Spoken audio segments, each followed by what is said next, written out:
నాగార్జున సాగర్ టూరిజంపై తెలంగాణ ప్రభుత్వం special focus పెట్టింది. బుద్ధవనంలో అంతర్జాతీయ బుద్ధ మ్యూజియం నిర్మించడానికి ప్రణాళికలు సిద్ధం చేస్తోంది. ఇందులో భాగంగానే హైదరాబాద్ నాగార్జున సాగర్ 4 లేన్ రహదారికి ప్రభుత్వం నిర్ణయం తీసుకుంది. హుస్సేన్ సాగర్ చుట్టూరా sky walk way, world class tourism హబ్ని నిర్మించడానికి ప్రభుత్వం ప్లాన్ చేస్తోంది.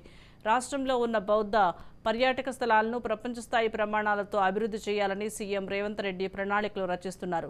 దేశ విదేశాల్లోని బుద్ధిస్టులను ఆకట్టుకునేలా బుద్ధవనంలో ఇంటర్నేషనల్ బుద్ధ మ్యూజియం నెలకొల్పే ప్రతిపాదనలు సిద్ధం చేయాలని అధికారులను ఆదేశించారు.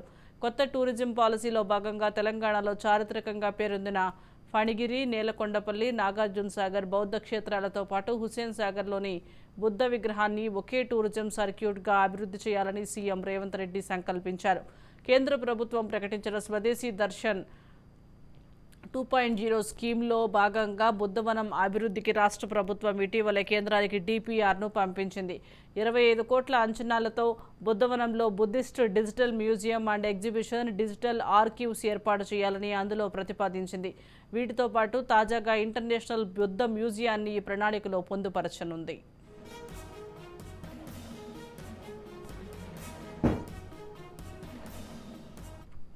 ఇందులో భాగంగా నాగార్జున సాగర్ బుద్ధవనాన్ని టూరిజం స్పిరిచువల్ డెస్టినేషన్ సెంటర్గా తీర్చిదిద్దనున్నారు. నాగార్జున సాగర్ డ్యామ్ అందాలతో పాటు పరిసరాల్లోని బుద్ధవనాన్ని అంతర్జాతీయ బౌద్ధ క్షేత్రంగా అభివృద్ధి చేయాలని సంకల్పించారు.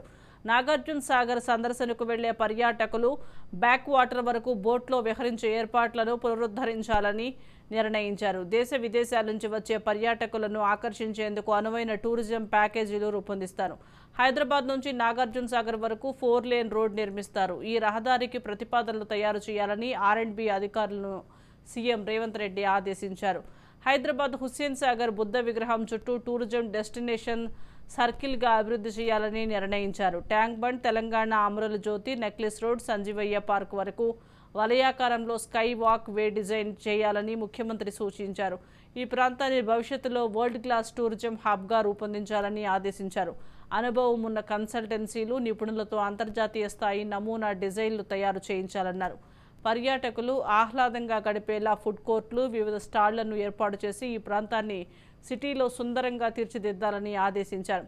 గోల్కొండ చుట్టూ ఉన్న రోడ్లన్నీ ఇరుకుగా అయ్యాయని, వాటిని విశాలంగా అభివృద్ధి చేయాలని ముఖ్యమంత్రి భావించారు. ఆక్రమణలుంటే తొలగించాలని, అక్కడున్న ఇళ్లవాసులు, దుకాణదారులు నిరాశ్రయులు కాకుండా తగిన జాగ్రత్తలు తీసుకోవాలని అధికారులకు సీఎం రేవంత్ సూచించారు. వారికి మరోచోట పునరావాసం కల్పించే చర్యలు చేపట్టాలని ఆదేశించారు.